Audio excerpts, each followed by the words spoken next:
Hola, gracias por estar con nosotros en un episodio más de Sinergia Podcast, donde conversamos de todo lo que tiene que ver con la ingeniería y la arquitectura y este espacio de profesionales conversando con profesionales.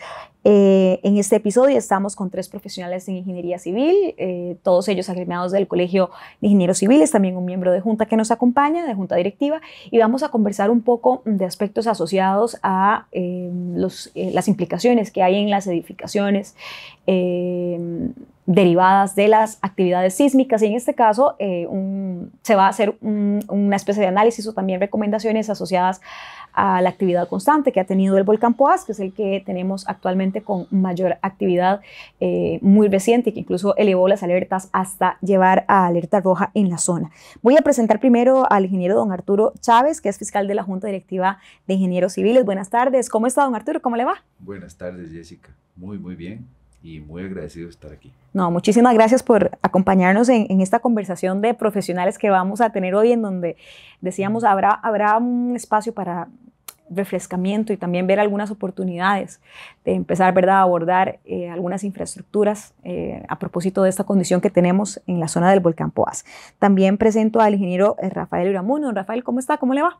Muy bien, ¿y usted, Jessica? Muy bien, gracias a Dios. Aquí encantada de tenerlos en este episodio. Igualmente, muchas gracias. Y también presento al ingeniero don Rolando Vega, que nos acompaña en esta conversación. ¿Cómo está, Rolando? ¿Cómo le va? Muy bien, muchas gracias. Buenas tardes. Buenas tardes, muchísimas gracias. Bueno, aquí yo les decía a ustedes que, o conversábamos, y ustedes más bien me comentaban, ¿verdad?, de esta condición que tenemos en nuestro país, que es ampliamente conocida, de la cual se derivan distintas situaciones. Cuando tenemos una situación como el volcán Poás en actividad, particularmente desde el área de expertise de cada uno, en donde ustedes como profesionales ponen la mirada y piensan que son espacios en donde se pueden empezar a actuar o se debe reforzar la actuación que se viene haciendo precisamente en esto: carreteras, acueductos, viviendas, taludes, obra vial. ¿En dónde empiezan ustedes a poner primero la señal de alerta? Empiezo con usted, don Arturo. ¿En dónde se fijan primero o deberían fijarse? Claro, uno de los puntos más importantes que creo yo que aplican en el caso de edificios, principalmente es la caída de ceniza en los techos. Termina probablemente después cayendo en las canoas y podría invadir tuberías. Entonces es muy importante que se le haga una adecuada limpieza. ¿Por qué? Porque la ceniza es un material muy fino, menor probablemente a 2 milímetros o hasta mucho menos, y es uno de los precursores del cemento. Entonces, al incorporarse agua y combinarse con la ceniza, es probable que se puedan generar tacos o bloqueos en las tuberías de las canoas o incluso las tuberías subterráneas. Por eso es muy importante que, como parte del mantenimiento que se le da a todas las edificaciones, sea la eliminación de la ceniza que cae en los techos. Por otro lado, bueno, importante que mientras se intente dar este mantenimiento, se deben tomar medidas de seguridad para las personas que suban a un techo. ¿Por qué? Porque cuando subes a un techo normalmente ya es peligroso, ya tienes que tratar de colocar los pies en los tornillos, en los clavadores, pero cuando hay ceniza, el techo se pone más resbaladizo. Mucha gente suele subirse, los dueños de casa suelen subirse a hacer ellos la limpieza para economizarse algún dinerito, pero tal vez no toman las medidas de seguridad que se deben tomar, como cuáles, como por ejemplo comprar un arnés, utilizar un arnés, amarrarse en una línea de vida, de tal manera que si usted tuviera un resbalón, pues se lleve el golpe de caer ahí, pero no pase a caer y a tener una quebradura, caer hasta el suelo, rodar, etc. El otro implemento de seguridad que podría ser básico son los zapatos adecuados. De repente alguien con sus zapatos de andar en casa se le ocurre subirse y, ¿verdad?, para no mojar los zapatos de salir, o, ¿verdad?, no utiliza unos zapatos antideslizantes adecuados, y sube, diremos que hasta con chancletas, ¿verdad?, en el techo. Y bueno, eso puede provocar accidentes que tal vez sean peores que haber dejado la ceniza ahí. Y lo mejor y lo más recomendable sería contratar un ingeniero que le dé la asesoría adecuada y que pueda enviar una cuadrilla capacitada, que pueda tomar las medidas de seguridad y hacer la limpieza adecuada en el techo. Eso sí, inmediatamente después de limpiar el techo, limpiar todas las tuberías de drenaje del techo. Y bueno, por supuesto las canoas, que de todos modos ahorita estamos entrando en temporada de lluvias, entonces pues es un tema que la mayoría de dueños de casa deberían de estar tomando en cuenta ahora mismo. Don Arturo, y en esas zonas, ¿verdad? Es una zona muy agrícola y ahora usted hablaba de condiciones de seguridad que yo me imagino que para ustedes como profesionales, los tres que han ejercido, siempre es un reto, ¿verdad? No es una lucha, esta conciencia constante de que hay cosas en donde el profesional, donde la ingeniera, donde el ingeniero sí son necesarios, sí hay que darle prioridad a eso y no por ahorrar, hacerlo yo, ¿verdad? Porque llegan ustedes después a intervenir cuando ya la situación es mayor o cuando ya hubo una condición de emergencia. Y le decía eso porque a propósito de que la zona es agrícola, también habrá otras implicaciones y otra participación de profesionales en esas zonas, porque es a campo abierto, hay tuberías, instalaciones eléctricas y otras estructuras que requieren una intervención continua de un profesional que además pueda saber por ejemplo, en un revestimiento, cuál es el adecuado usar en ese momento, porque probablemente uno como un usuario no lo hace, pero esa es la lucha constante de ustedes también, ¿verdad? Con esta labor que a veces pensamos los ciudadanos que no somos profesionales, que podemos hacer cuando en realidad los necesitamos a ustedes como profesionales. Claro, si siempre se dice en Costa Rica, ¿verdad? Que nosotros todos somos árbitros de fútbol, todos sabemos construir, todos, ¿verdad? Tenemos ciertas habilidades y hay cierto conocimiento que todos creemos tener. Es muy, muy importante asesorarse adecuadamente. De repente yo puedo creer que sé cuál es el revestimiento adecuado que tengo que ponerle a un techo y lo que me doy cuenta es que termino gastando el dinero innecesariamente o como se dice popularmente, botándolo. Sí. Hay veces y hay chistes, ¿verdad? Entre ingenieros que se usan que hay veces es mejor agarrar el cheque o agarrar el dinero en efectivo, ponerlo ahí en el techo y que el agua se lo lleve, porque es lo mismo que estás haciendo al colocar cierto tipo de revestimiento o cierto tipo de protección que al final no logra el objetivo que estás buscando o que reacciona mal con los productos que tienes instalados. Sí, es toda una labor compleja de la que siempre conversamos, ¿verdad? De esta conciencia, sobre todo, y que creo que es oportuno en este tema, prevención, conciencia de cuándo necesitamos ese acompañamiento de un profesional.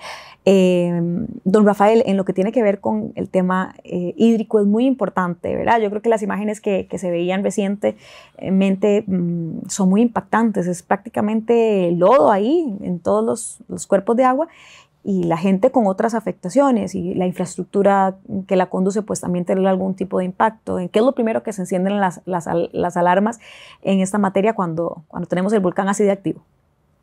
Bueno, a mí en lo personal se me encienden varias luces, ¿verdad? O sea, uno, creo que es muy preocupante es la calidad del agua, porque de todas esas fuentes superficiales se derivan caudales para los acueductos de la zona. Ahí hay varias azadas que captan aguas superficiales para el abastecimiento de agua potable. Si la afectación llega a estos cuerpos de agua, pues en la zona, pues primero habrá racionamiento, mientras pasa todo el sedimento que lleva la corriente y bueno, con la esperanza de que una vez que pasa esa creciente, digamos, pues que el agua recupere su calidad para seguir brindando el servicio. Lo que sucede es que hay cosas que tal vez no las vemos porque ese mismo material, digamos, la ceniza, lleva otros minerales que se disuelven en el agua y que pueden afectar la salud humana. Digamos, hay una normativa muy estricta de la Organización Mundial de la Salud y la Organización Panamericana de la Salud de cuáles deben ser las partes por millón de fluoruros o cloruros o magnesio o calcio que puede ir disuelta en el agua y que no va a tener ningún efecto negativo sobre la salud. Pero así como hablamos de agua potable, igual usted lo acaba de mencionar, la zona es agrícola y es ganadera, o sea, hay que estar brindando bueno, regando cultivos o utilizando agua para lavar productos, de la misma manera como hay que estarle brindando agua al ganado. A ver, no soy ingeniero agrónomo o veterinario como para poder conocer las implicaciones que tiene en estas actividades la ceniza del volcán, pero sí me parece que de sentido común, pues ahí hay también un impacto importante que tiene que ver con la calidad del agua. Y a eso le podemos sumar dos condiciones adicionales. O sea, una es durante crecientes, cuando llueve mucho y entonces el río, en la escorrentía superficial, se lleva la ceniza que quedó acumulada en las laderas.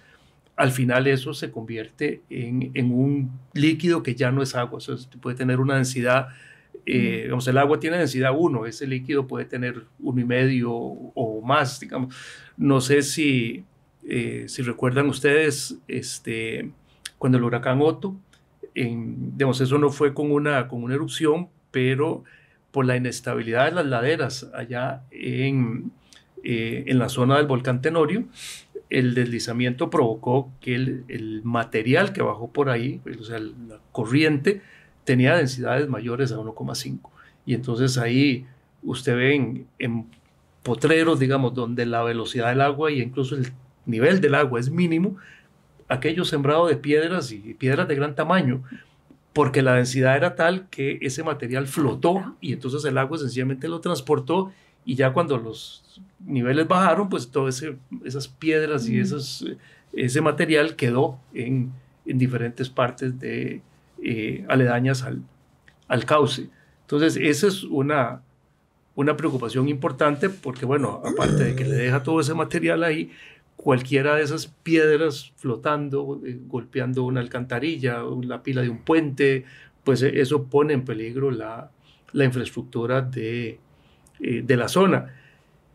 Y pues la otra luz que se enciende es la lluvia ácida, ¿verdad? O sea, en la atmósfera tenemos partículas de humedad que con los gases del volcán reaccionan y entonces se forman ácidos, como tenemos ácido sulfúrico o este tipo de cosas, muy diluidos obviamente, pero que no dejan de ser ácidos.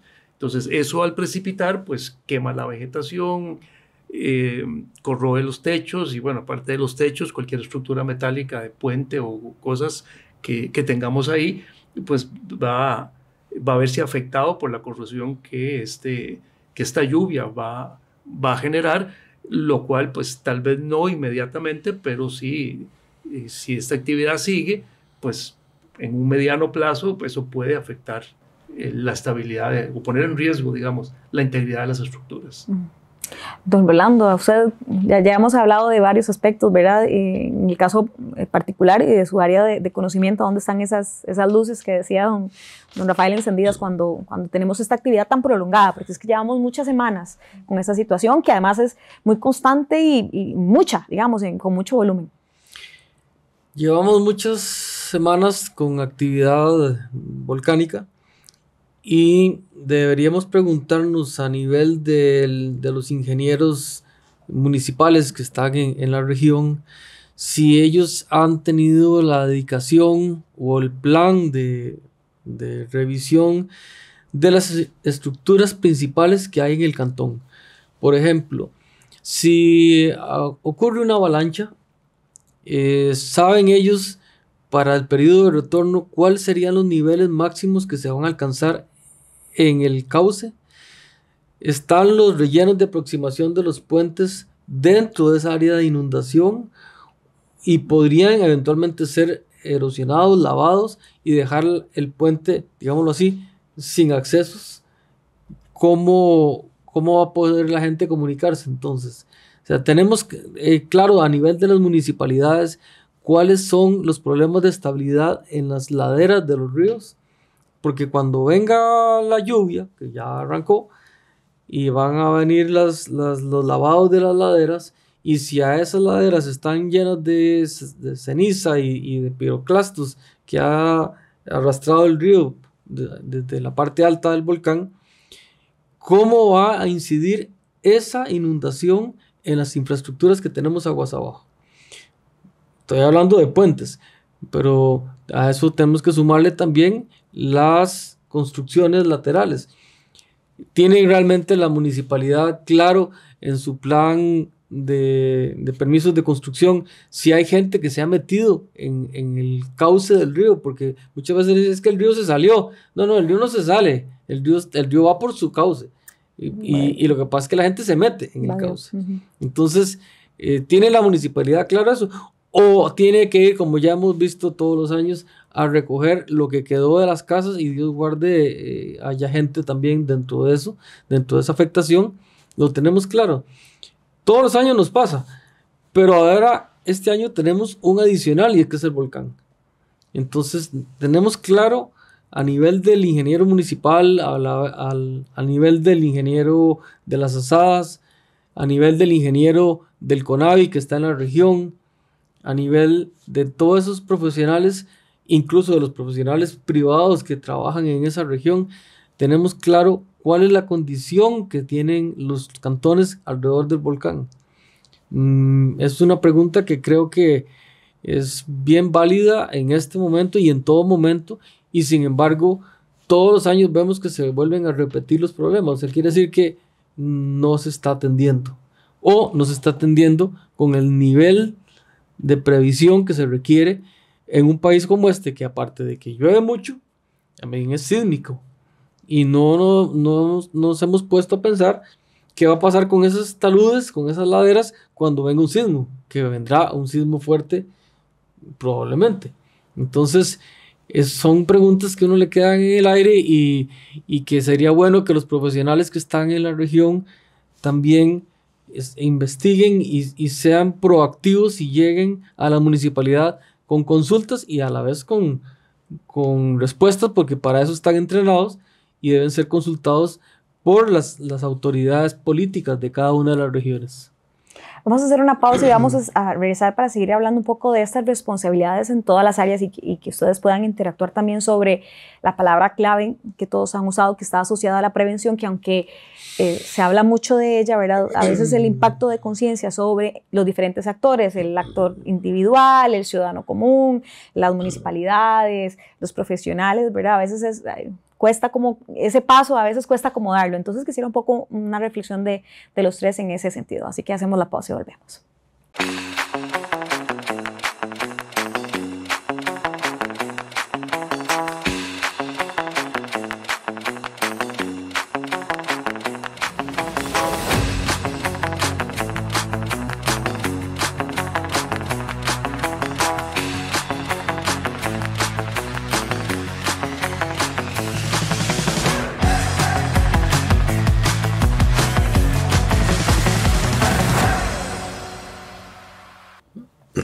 Como lo mencionábamos antes de hacer la pausa, conocemos la condición, sabemos dónde está el riesgo, cómo atenderlo, pero hay un aspecto como de activación o como de esta prevención que a veces cuesta dar ese paso por distintas situaciones.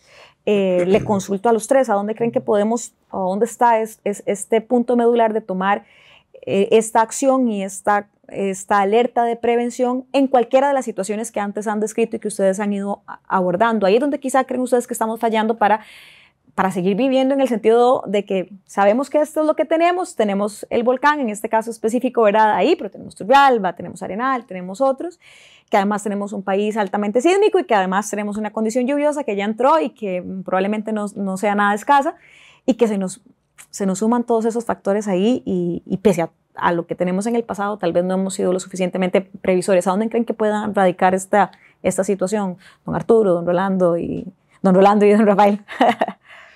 Yo creo, tal vez voy a poner aquí sobre la mesa, digamos, de discusión.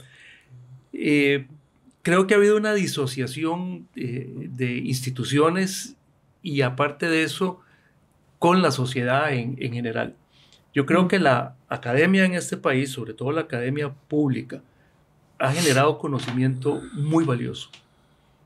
Yo le puedo decir que, por conocimiento propio, que las investigaciones que se han hecho en la Universidad de Costa Rica sobre modelado de crecientes es espectacular. Pero eso no lo hemos pasado al país en general. La Comisión Nacional de Emergencias no tiene dentro de sus mapas de riesgo, por poner el ejemplo de las crecientes, ¿verdad? ¿Qué sucede cuando los diferentes ríos se crecen? O sea, ¿a dónde llega la creciente con 2 años de periodo de retorno, o con 5, o con 10, o con 100? Ahora, al no tener esa información, la Comisión Nacional de Emergencias, eso tampoco se ha trasladado a los planes de ordenamiento territorial. Entonces, usted ve que hay un plan de ordenamiento territorial donde, pues sí, a alguien se le ocurrió que tal vez aquí puede haber un desarrollo industrial o allá un desarrollo urbano o residencial, pero que está disociada en buena parte de las características físicas del país. ¿Ya?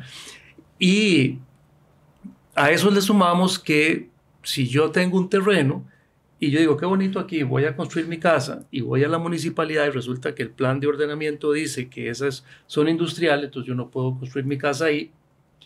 En lugar nosotros de obedecer, por decirlo de alguna manera, al plan de ordenamiento, decir, no, ahí no puedo, tengo que poner otra cosa, ¿qué es lo primero que hago?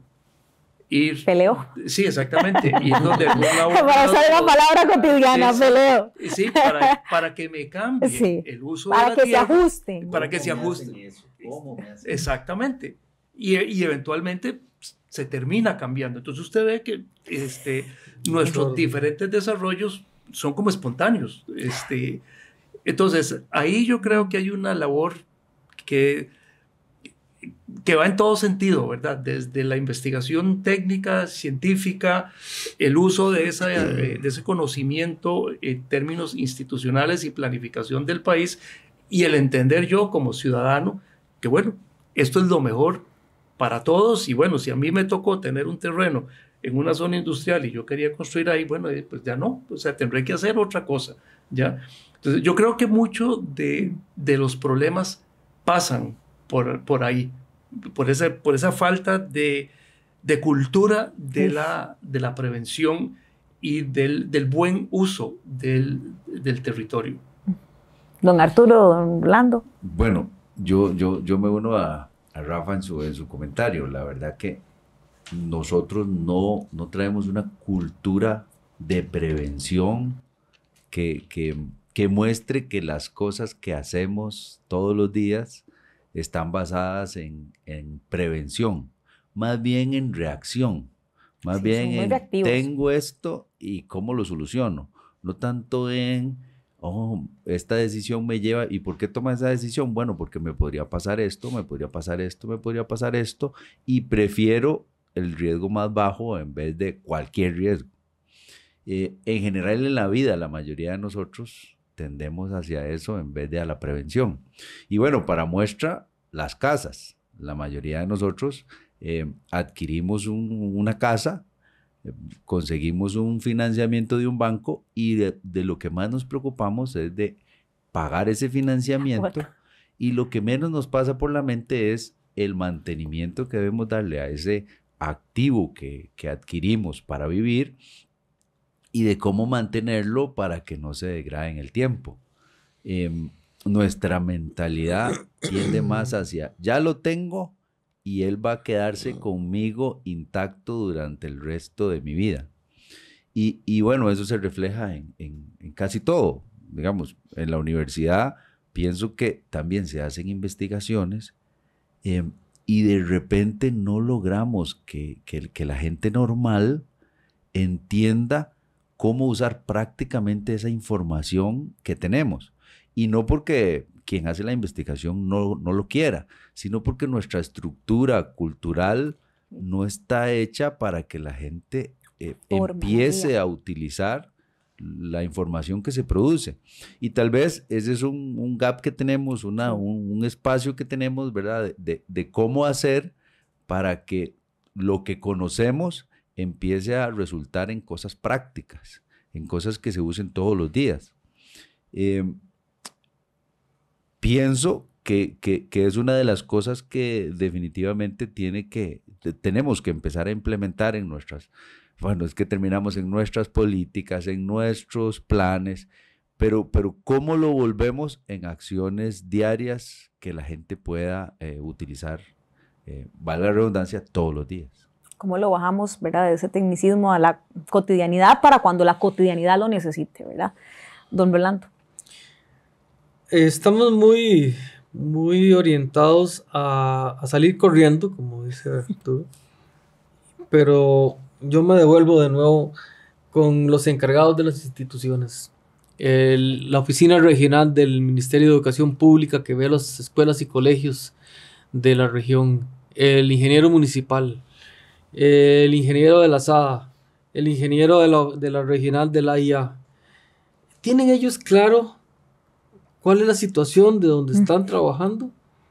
¿Saben cuáles son los problemas de estabilidad de taludes que puedan afectar un cuerpo de agua donde ellos están captando el agua para darle agua potable a la población? Probablemente no. Su trabajo se va en el día a día de coger el agua, tratarla, potabilizarla y entregarla. El ingeniero del Ministerio de Educación Pública, a ver cómo consigue un poco de pintura para medio darle ahí a las escuelas, pero resulta que ahora tenemos un volcán que nos está echando ceniza y nos está provocando un problema de corrosión. ¿Realmente están ellos reaccionando preventivamente o están corriendo para ver qué pueden hacer? O peor aún, no están haciendo nada. Yo me inclino más para pensar que probablemente estén haciendo muy poco. Y la gran preocupación en estas condiciones es dónde están las alertas tempranas que le digan a la población qué puede pasar. Tenemos un sistema de alertas tempranas como el que se tuvo en el volcán Irazú en el año 64. Estamos hablando hace muchos años. O tenemos hoy un sistema de alerta moderno, conectado a satélite, que en tiempo real en nuestro teléfono nos está diciendo, oh, que viene una avalancha, ojo, corra, ojo, que acaba de explotar el volcán. O por el contrario, no tenemos nada. Si el volcán explota ya, por poner un ejemplo, ¿cómo nos damos cuenta? En las noticias. En las noticias, en el periódico o en las noticias de televisión de las redes sociales. Cuando ya nos pasó por encima. No tenemos un sistema de alerta temprana. Tenemos gran tecnología, pero ¿dónde está esa tecnología aplicada para que el señor que vive ahí, la señora que vive ahí, se dé rápidamente cuenta de lo que está pasando y pueda reaccionar? Eso a nivel, digo yo, de las instituciones. Podemos entrar ya todavía a un nivel más fino de, bueno, ¿qué pasa con los acueductos? ¿Qué pasa con los puentes metálicos? Que son puentes muy antiguos, además. ¿Han tenido un adecuado mantenimiento o todo lo contrario?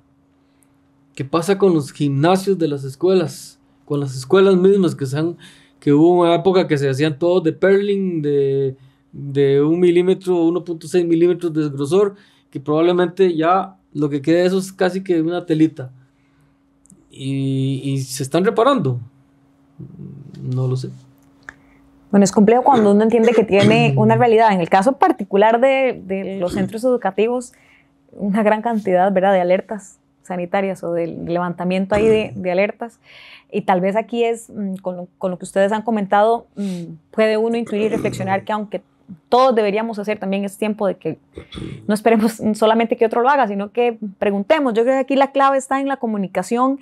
Todo se podría resolver con esto, ¿verdad? Poder degradar la comunicación en el buen sentido o modificar el lenguaje para que lo que está en la academia le llegue a quien lo necesita en diferentes lenguajes, que yo pueda ir a preguntar a mi comunidad cómo está la situación y que las personas que trabajan, los profesionales en municipalidades o en lo que ha mencionado, cada aspecto que ha mencionado don Rolando, pues pregunte y sepa. Aquí el asunto es la información, es saber cómo estoy y cómo puedo eventualmente estar.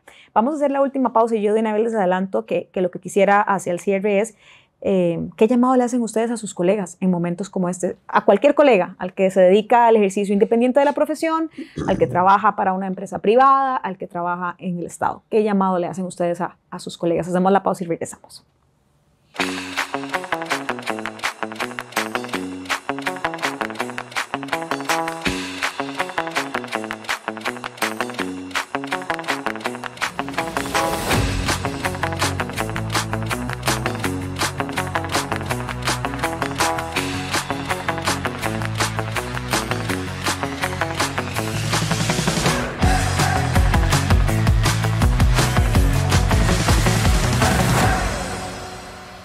Listo, voy ahora sí a concluir este episodio de podcast, que aquí nos queda, podríamos quedarnos sentados aquí conversando mucho tiempo y además recordando, porque tenemos mucha historia y aquí es donde a veces deberíamos tomar esa historia y no repetirla, ¿verdad? Analizarla, verla y no necesariamente repetirla. Pero bueno, esta es la realidad en la que tenemos y en donde estamos llamados a accionar. Les decía antes de irnos a la pausa de este episodio, ¿qué llamado le hacen a los colegas? Empiezo ahora de aquí para allá, empiezo con usted, don Rolando, a sus colegas, ¿qué les dice? Mire, a mis colegas yo les diría que el Colegio de Ingenieros ha propiciado fuertemente el diseño y la publicación de códigos.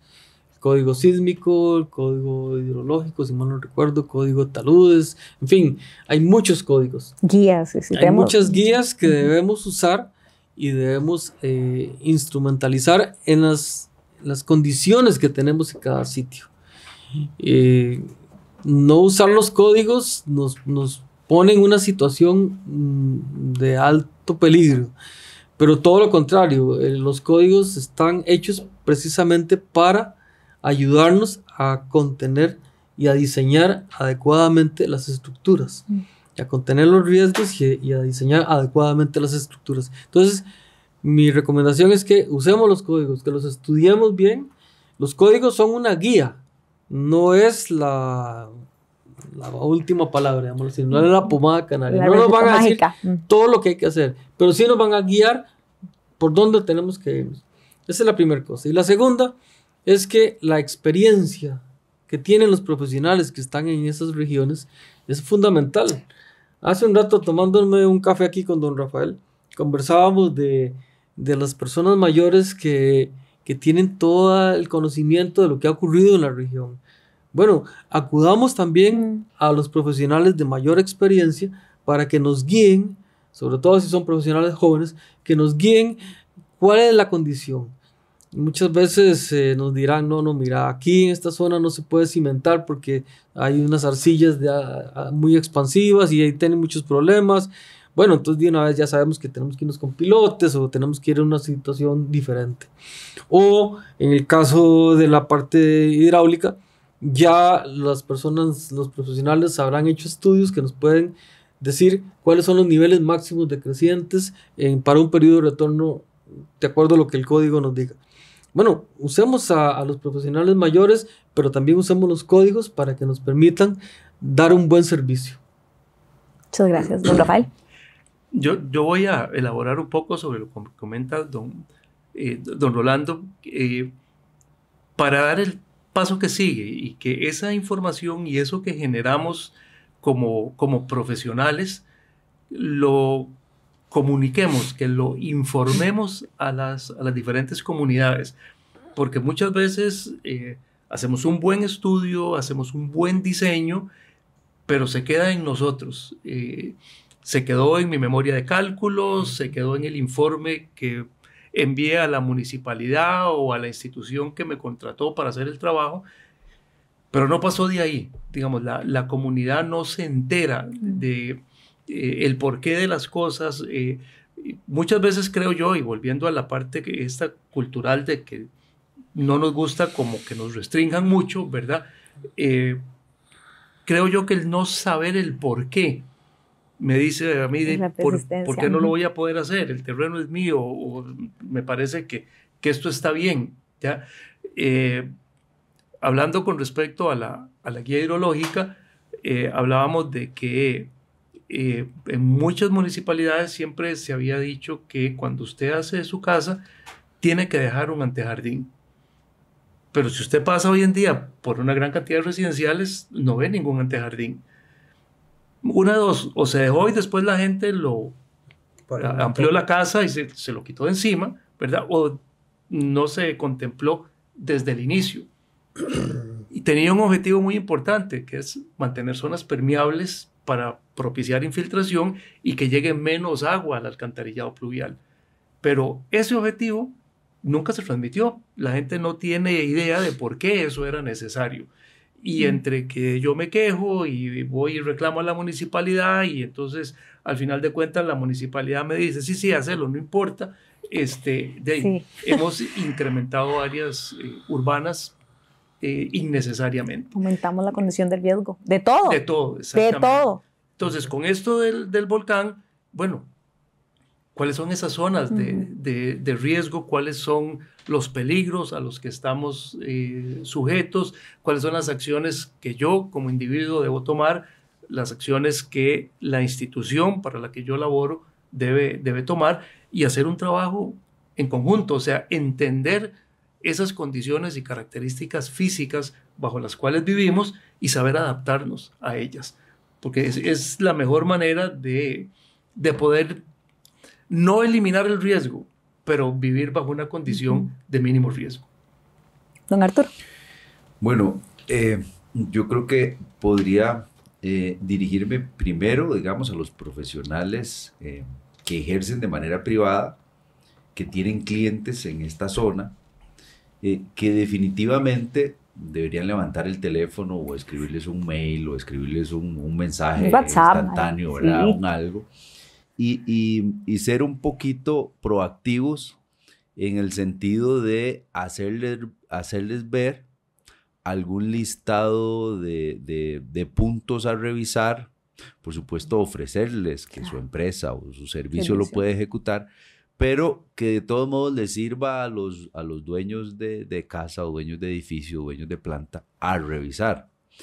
Entre ellos uno que no hemos mencionado por aquí, que es la posibilidad de que la ceniza empiece a acumularse ya en términos ya de centímetros, no de milímetros, ¿verdad? Que en un techo de un galpón, de una fábrica, eso pueda volverse en un peso no considerado durante el diseño, y que, como dice don Rolando, si viene un sismo en esos momentos en que está esa capa de 5 o 10 centímetros de ceniza ahí, pues el comportamiento de la estructura va a ser muy diferente al que se prevé. Por otro lado, un llamado también a los funcionarios públicos, sean municipales, sean de otras instituciones, a que intentemos empezar a implementar. Sé que muchos ya están implementando, pero sé que también se topan con pared, porque no es fácil tener una actitud preventiva. De repente hasta se ve como muy costoso, aunque, ¿verdad? Para nosotros los que somos pobres, ser preventivos es lo que nos permite sobrevivir. Para no construir las obras, para no hacer las cosas 3, 4, 5 veces, sino hacerlas ojalá una vez y que nos perduren en plazos como los que pretendemos que perduren.